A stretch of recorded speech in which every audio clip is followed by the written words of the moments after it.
All right, we're back with another episode of The Hunger Games, and this movie means a lot to me. But before I dive into it, I want to talk a little bit about it and my background to it, and I also want to thank people for listening. I've been getting some feedback, some really good feedback, mostly positive, but very realistic feedback from some friends and family about what we're doing with this show so far, and where it's at and how they feel about it. And I love the feedback. Like, I even love the negative feedback. Like, I'm really into it. So um, if you think my shit stinks, please tell me, because shit does stink. And if there's things that you like that we're doing, please tell me so I know I can do more and more of the things that we like. Um, we love doing things that we like, right? And we don't like doing things that stink. So let's keep it to the things that we like. And I appreciate all the love and support so far. It's been crazy. I just want to talk about that too. Like, I didn't expect to do I'm gonna upload my fifth episode in my first week.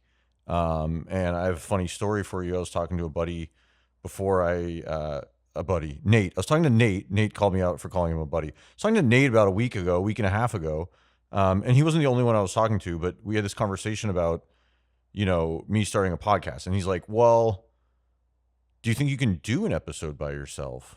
And I just like, this is a big joke for those of you that know me. And I was joking with a different friend on the phone literally yesterday.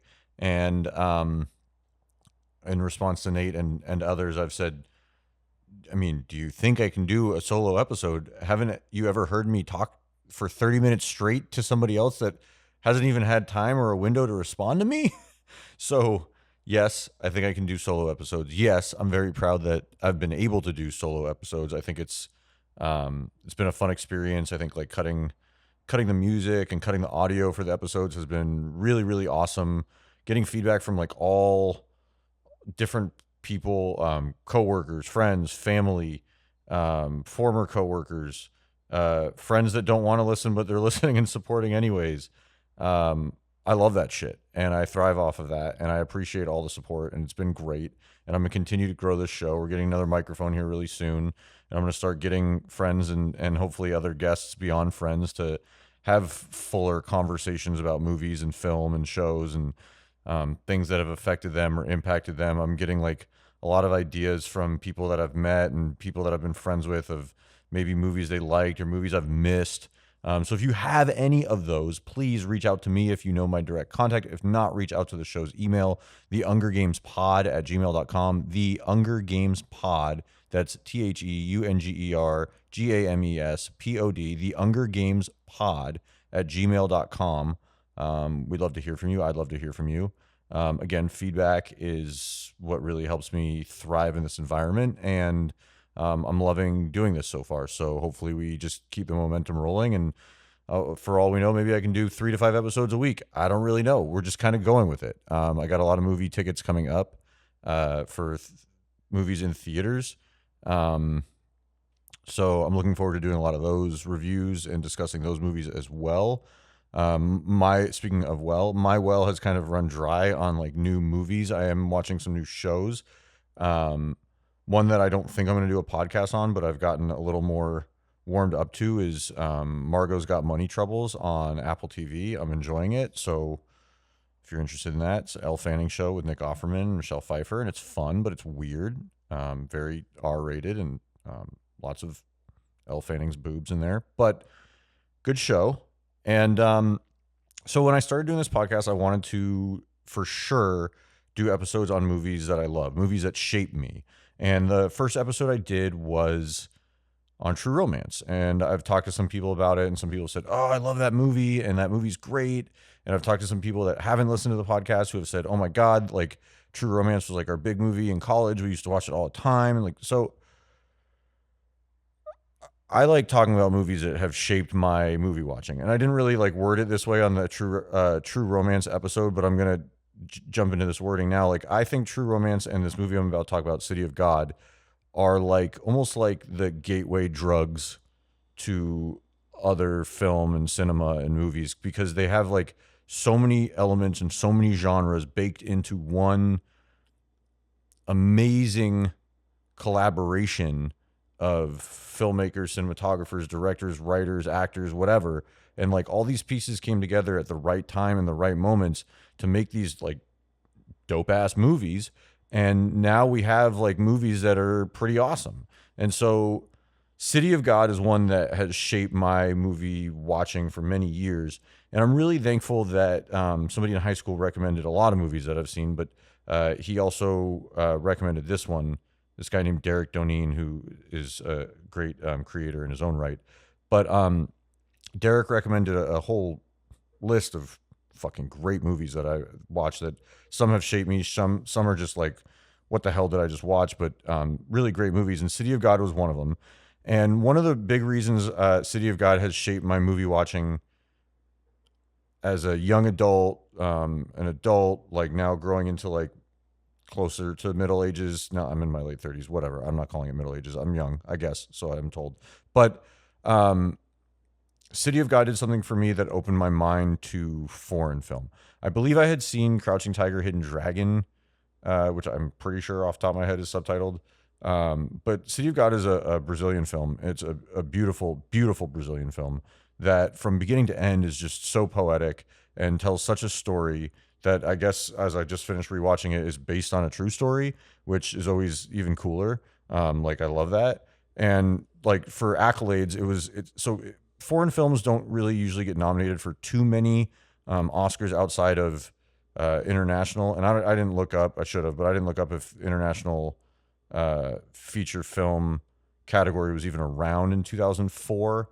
But 2002 is when City of God came out. It has, and I can tell you this right now because I just finished rewatching it. It has stood up to the test of time of like the visuals, and it doesn't look too dated, it doesn't sound too dated. And here's the 4 Oscars that it was nominated for. It didn't win any. I kind of thought it did, so if I told you it did, I'm sorry, I was wrong. It was nominated for Best Director. That's wild. Adapted Screenplay, Cinematography, and Editing. And so like the story is adapted screenplay because it's based on a true story, like I said. But the real standout categories to me are cinematography and editing, because the movie is just this like bookend of beauty. And so like I wrote a lot of notes on this, and this was very weird for me because like I'll be honest with you guys, I've had a couple friends and family ask me like, do you script these episodes? Like, do you write a lot of notes? For the most part, no.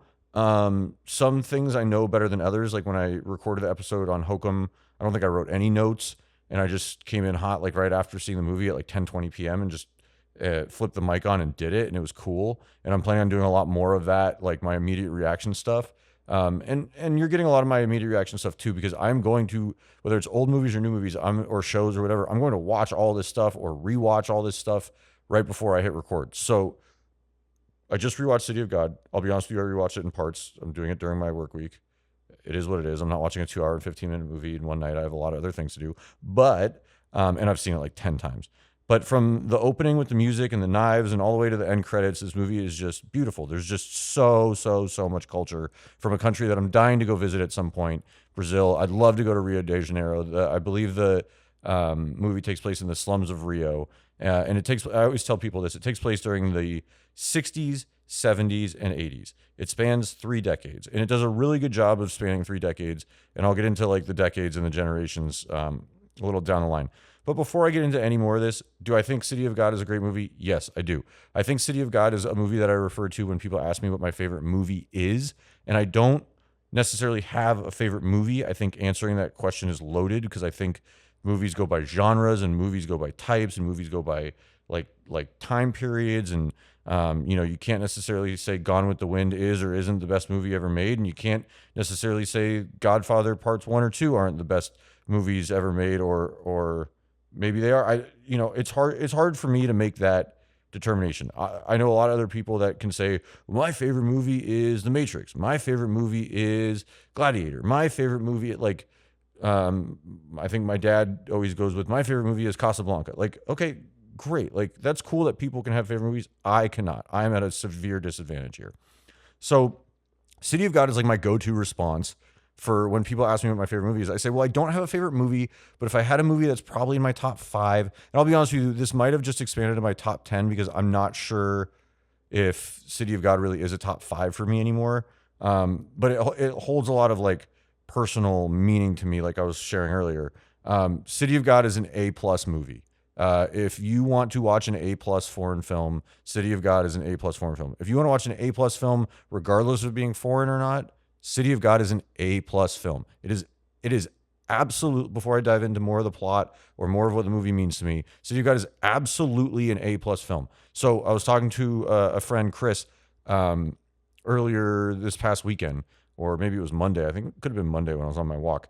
And I was like talking to Chris about City of God, and he's talking about how he did a podcast with friends unrelated to City of God, and like how he's talked to other friends about City of God. And I told him, I'm like, I just think this is like one of the greater movies ever made.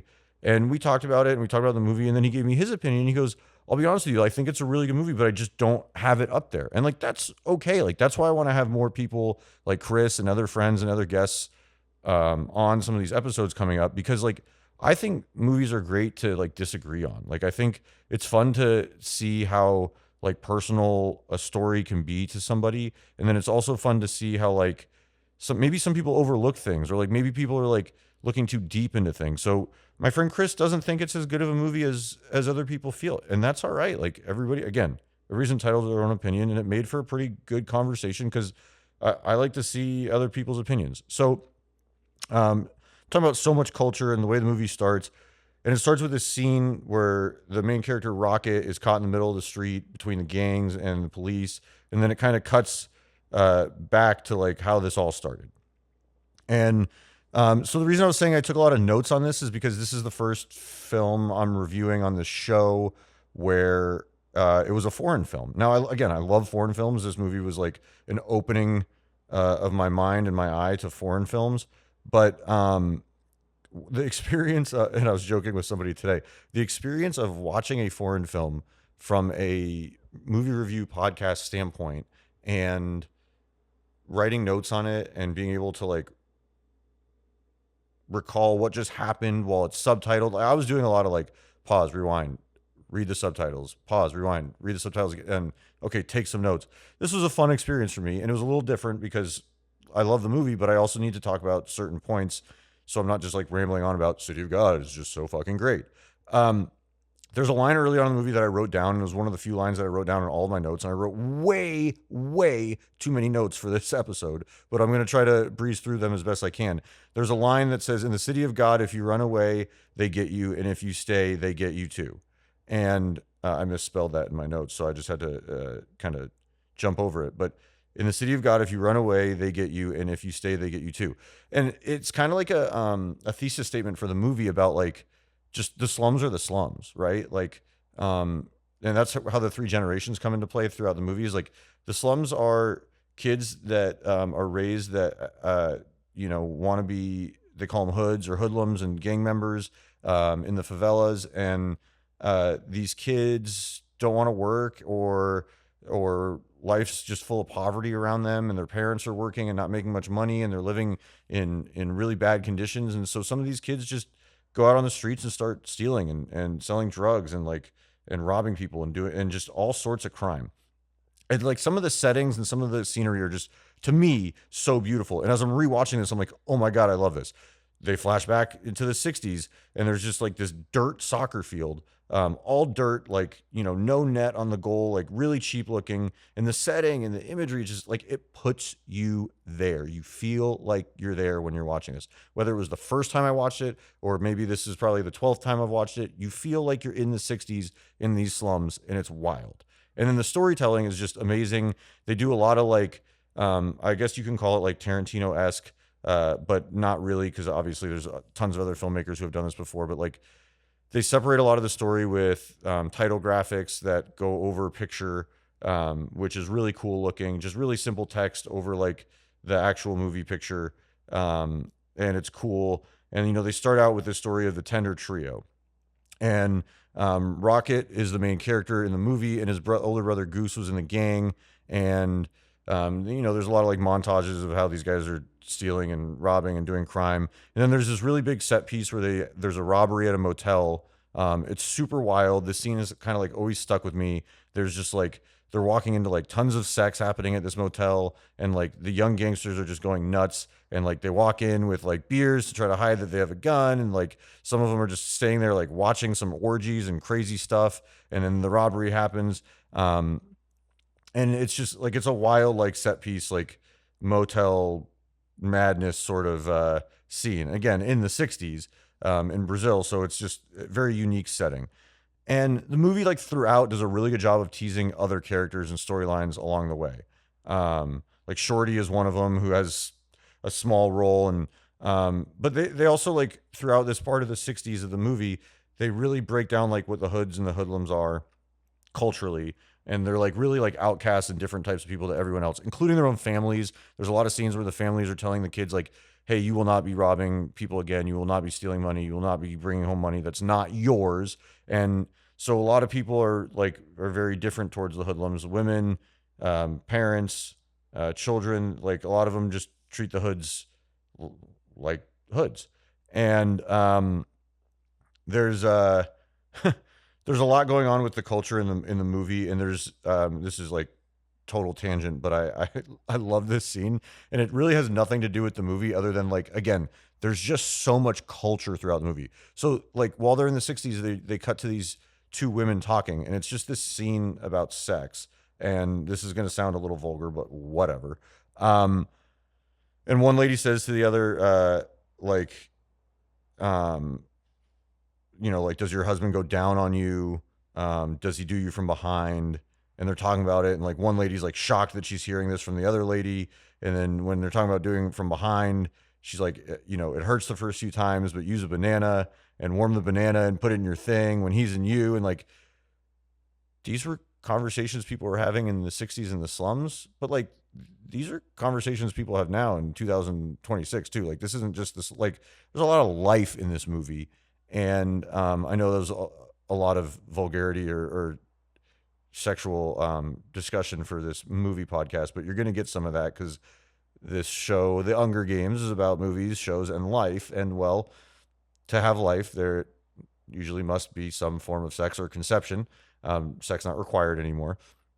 But I just thought it was a unique scene, and I remember it, but I totally forgot about it until I rewatched, and I'm like, wow, that's a wild conversation going on there.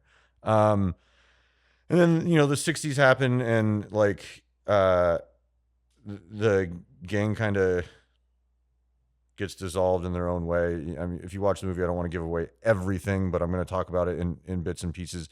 So the movie transitions to the 70s, and like again, the setting and the culture and the beach and the camera and like just the way the camera works around the beach and showing like all these things and these like young kids, and now they're becoming like young adults and or older teenagers, like beautiful. It really just sets the scene. And like you like ever since I first watched this movie, you feel like you're there. I've never been to this place. I've never been to Brazil, but you feel like you're there, and it's cool. There's another like sub story that they go into called The Story of the Apartment, which is just super well shot and edited. Like I was writing my notes, like I would call this an editing masterpiece, right? Like they do like a lot of dissolves, and they're sitting on this apartment, and they're showing you like all these like people who have been in the apartment and the drug dealing that's gone on, and they're trying to set the stage for like how this apartment has become something that will become more for the rest of the movie. And it's really cool, like the story of the apartment. If you watch the movie after listening to this episode, keep that part in mind, because the editing is just wild. I mean, this is 2002 that they made this movie. The editing is just wildly creative, and they do so much with so little. And that's when you know you have a brilliant movie, is when you can sit on images of one apartment, but they're changing the interior, and they're changing the people, and they're talking, narrating over who lived there and who sold what drugs and who was the drug lord and whatever. And like it's just like very like very cool visuals. there's a character that's in the 60s that comes back named Lil Dice, and he has this transformation to Lil Z, and Lil Z becomes one of the main characters of the movie as well after the turn and the transformation. And I always thought, I was like blown away when I first saw it, the character development from Lil Dice to Lil Z. It's very twisted, it's very evil. I'm not going to talk about all of it, but like, wow, it's wild, and it has something to do with like the gangs getting torn apart in the 60s part of the film. And Lil Z is just a menace and a crazy character and like super memorable, but in all the bad ways. And you're just like, wow, this Lil Z guy is a complete asshole. Um, the movie in the 70s, obviously, because it's the 70s, and I was never alive in the 70s, but obviously the 70s, has a lot of drugs and drug scenes. And the drug scenes and the drug dealing are complex and like they're really well thought out. They get into the fact that all these kids are involved and it's very real. Like the kids were involved in the 60s, the kids were involved in the 70s. As the movie eventually gets to the 80s, the kids are also involved. And like it's the slums. So the movie continues to try to make this point that as the generations continue to turn over and the decades continue to turn over, life has just gotten really tough and stays really tough. And these kids are involved in trying to improve their lives and do things other than work. And it's so real. Like there's a part where they are doing, I think, another montage to set up like the drug dealing in the 70s, and they show like the elaborate scheme where the kids are using kites and they like I think they pull the kites down or throw the kites up to signal to the rest of the gangs that the police are coming. Like there's just like a whole message system.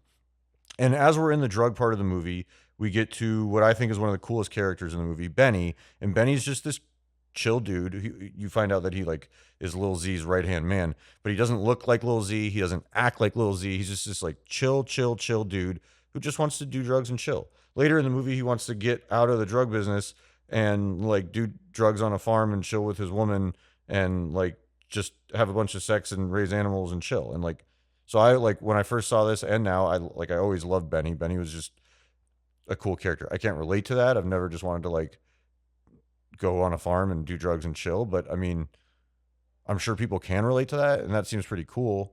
And maybe one day I would relate to that, but right now I don't. And Benny's just always been a cool character.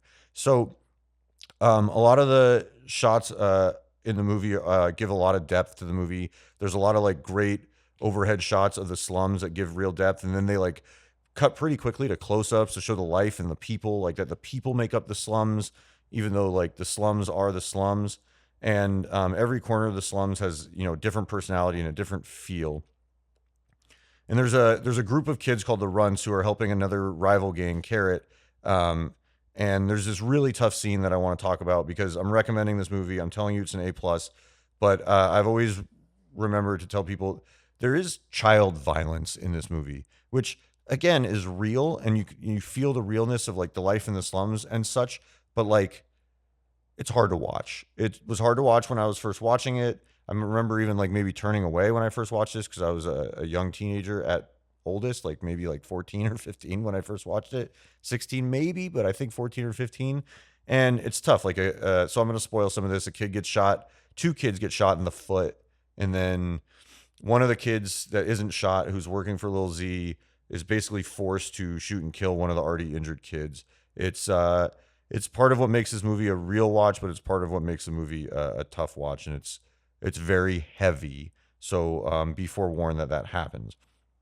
Now, there's a cool sequence where Rocket, the main character, has a turn where he kind of tries to have a turn, where he realizes honesty doesn't pay, and he tries to rob a man on a bus, who ends up being Knockout Ned, who's a big character at the end of the movie.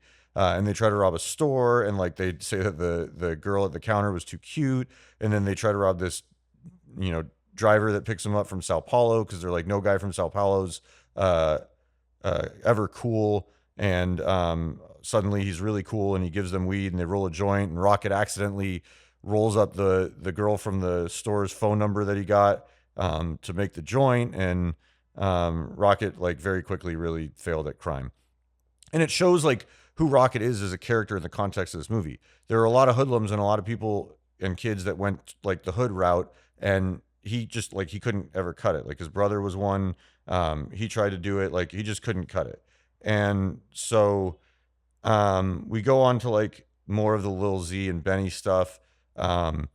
Benny makes like a really harsh comment to Lil Z. I said Benny's the guy that likes to have sex and chill and do drugs. And Benny tells Lil Z that he needs a girlfriend, and it seems to hit Lil Z hard, and it kind of spins Lil Z's character off a little bit.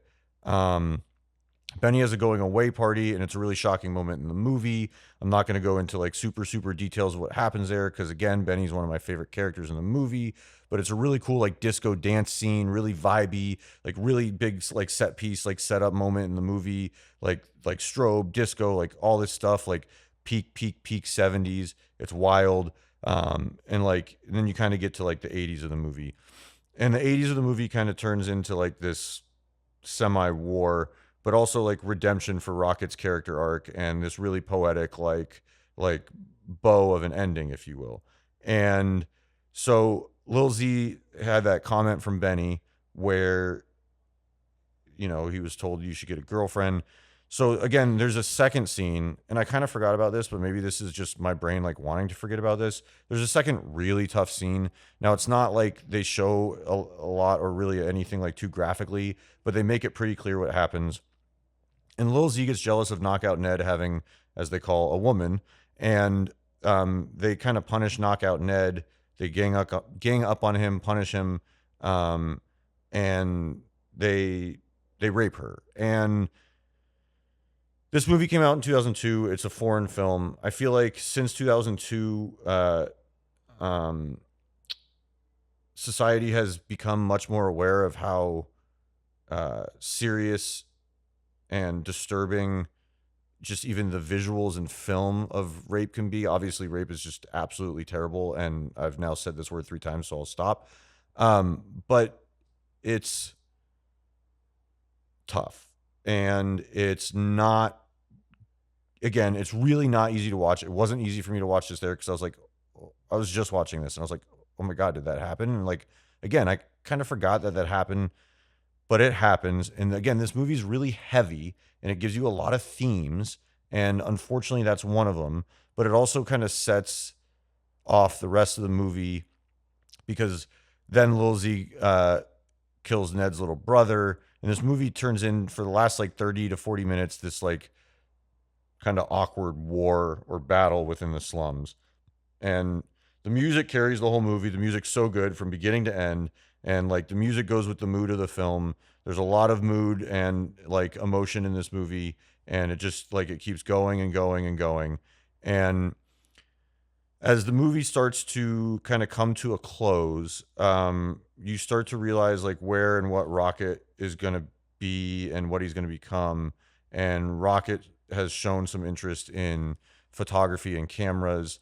Rocket has a camera at this point, and he starts photographing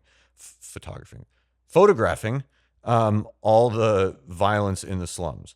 And it's cool because he's got this inside track to the slums, and Lil Z's gang starts having Rocket photograph them holding guns, like looking all hard, like, look at us, look at we're a gang with guns.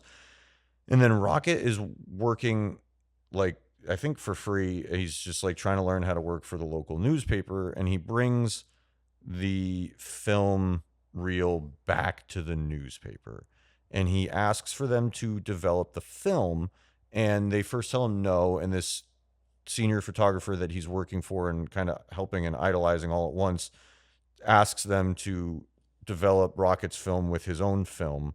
And at this point, Rocket's photos of the gang accidentally get put in the front page of the newspaper, which is really good and really bad. Like Rocket freaks out, thinks he can't ever go back to the slums, but he starts getting paid for his work. And again, they put it right on the cover of the newspaper, his first photos that he had developed.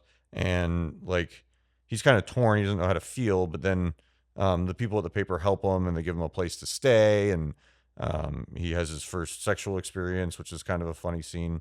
I remember that being really funny the first time I watched it.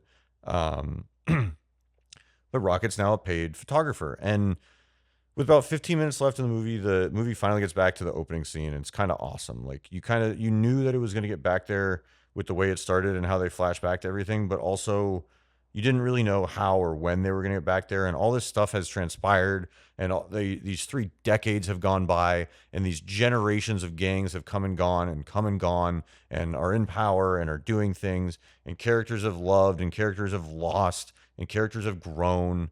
Um, and it's just such a like a poetic sort of like um ending.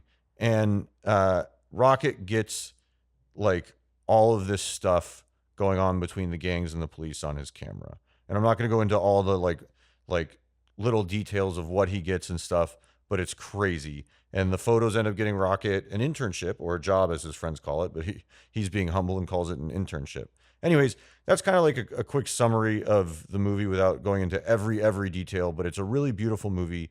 And again, it shows how the generations of the gangs in the city of God, in the slums, um, moved throughout the generations, and the hood life, the hoodlums, the drugs, the sex, the violence, the guns, the not wanting to work, the not believing in honesty paying off. All of that shit comes together, and it really just shows that it's a way of life there. And there's a scene a little earlier in the movie when Rocket is trying his hand at crime. They see Knockout Ned for the first time on the bus, and Ned is trying to tell them like, hey, you kids should study. Like, you should learn something of value. You should study so you can get out of the slums. And this is a story about the slums in the 60s, 70s, and 80s in Rio de Janeiro and Brazil. And I think it's a universal story because everywhere I've been my whole life, growing up in a good part of town, living in an area where I was going to an LA Unified school and going to school with kids that were far less fortunate than me, that were busting from downtown LA on a daily basis at 4:35 in the morning. Um, a lot of kids didn't want to study and didn't want to do good, and they didn't want to like help themselves. And um, this movie adds a lot of context to that if you don't really understand what like being a product of your environment is. And it's sad and it's harsh and it's real, and it's 2026, and this movie came out in 2002, and it depicted life in Brazil in the 60s, 70s, and 80s. And like, there is a gang culture still in the world, in America, and I'm sure in Brazil, where I've never been, and a lot of other parts of the world. There's the Yakuzas in Japan, which is a gang culture, and there's triads, and like there's gangs all over the world. And the world is a tough place. It's always been a tough place. But um, it's interesting because people have always preached to me. My dad always preached to me like, go to college, get a degree. Like, you want to do the best you can for yourself. And sometimes, I have a college degree, and I'll get like real deeply honest with you. Sometimes I regret like going to college and having that degree and paying for it, because for a while I worked in the entertainment industry and I didn't need a degree, and I was working around a lot of people that had these skills just from like working their asses off and maybe getting lucky, or maybe having family that helped them get into it at a young age, and took those 2 to 4 years that they could have gone to college and started making more money and getting more advanced than I ever could have been. And so like I didn't finish college till a later age, and I'm thankful that I did, because where I'm at right now in my life, I couldn't be doing it without it. And I'm thankful to be around the people that I'm around in every part of my career. But I'm thankful to have been shown the value of that. And I'm also thankful to have seen, and living in LA, I'm thankful to, and thankful in a weird twisted way, I guess, but thankful to always be reminded of all ends of the spectrum of work and gangs and culture and society. And gangs are real, and it's tough to say that because, again, I live in Los Angeles and it's unfortunate, but people tend to be a product of their environment, and not everybody can or will know better. And the world is just a really tough place. And City of God is a movie that will remind you that there are really tough places in this world. And when I first saw the movie, um, I cried because I wanted to do something related to media growing up, but I didn't know what. I was just so intrigued by media, and I cried at the end when I saw that this kid Rocket um, got out. He found a skill for himself. He got access to the slums that no one else could have, and got these photographs, and uh, kind of did his thing, and did it like on the fly. But he earned his way out, and it's a cool story. And obviously, like I said earlier, it's it's based on a true story. So I'm sure something close to this really did happen for someone. And I think stuff like this happens metaphorically for a lot of people that um, are in environments where they think they can't get out or think they can't find the work or the right career path or whatever to get out of the rut they're in or the culture they're in or the society that they're born into. And um, movie also made me cry because it reminded me when I was a lot younger that like you can do well for yourself. And that's, I don't know, that's a very simple but cool feeling, is that you can do well for yourself, and keep that in mind. Now I know this has been a little sad episode. The movie's kind of sad, but City of God is something I always wanted to talk about. So thank you for riding with me on this episode and all the other episodes. I'm thankful that I have a microphone and a voice and can talk about movies that I love. If you haven't seen City of God, like I was saying at the beginning of the episode, A plus fucking movie, great movie, very hard scenes to watch, but highly recommend it. Where can you find it? I rented it for $4 on Apple TV. I think you can buy it for $14.99 on Apple TV or Amazon or other streaming services. Similar to True Romance, City of God is a little more expensive of a movie to buy on Blu-ray, because some of these movies that are more popular that are on physical media, since physical media is not really produced much anymore. I mean, it is, but it's not, and it's not in stores. I think I remember seeing City of God was like $25 or $30 on Blu-ray. I'll be honest with you, sad story. I have owned and lost at least 3 copies of City of God on DVD/Blu-ray. This is fact. I currently do not own a copy of City of God, but City of God is a fantastic movie. And if you do watch it for the first time after listening to this episode, please feel free to send an email, to hit me up. I set up an Instagram, the Hunger Games Pod, at the Hunger Games Pod on Instagram. So if you want to leave comments there, send messages there, that'd be awesome. I really want to interact with all of you. So send emails to the Hunger Games Pod at gmail.com. Jump on the Instagram. I'm going to build out the Instagram and even a TikTok page a little more once I can kind of wrap my head around all the marketing. It's only been a week, but I want to, again, thank everybody for all the feedback, all the support, and thank you for riding with me, not just through this episode, but shoot, now we're 6 episodes deep on the Hunger Games, and we're not stopping anytime soon. So thank you for all the love and support. Thanks for the listens, and we'll be back with more episodes soon.